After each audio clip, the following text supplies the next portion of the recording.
আল্লামা সাইদী রহমতুল্লাহি আলাইহি যখন ইন্তেকাল করেন, সর্বপ্রথম কে কোথায় দোয়ার আয়োজন করেছিলেন জানেন?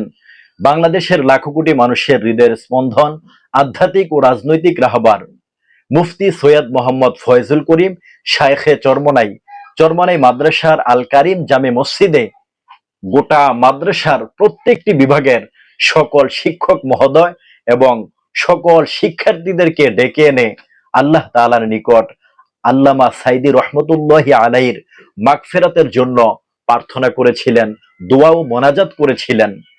আল্লামা সাইদী রহমতুল্লাহি আলাইহি এমন একজন আন্তর্জাতিক খ্যাতিসম্পন্ন আলেম ছিলেন, যার জনপ্রিয়তা ছিল আকাশচম্বী, যার হাতে হাত দিয়ে কালেমা পড়ে অসংখ্য অগণিত বিধর্মীরা মুসলিম হয়েছিলেন। গোটা বিশ্বের ইতিহাসের পাতায় আল্লামা সাইদী রহমতুল্লাহি আলাইহির ধর্মীয় অবদান স্বর্ণাক্ষরে লেখা থাকবে ইনশাআল্লাহ।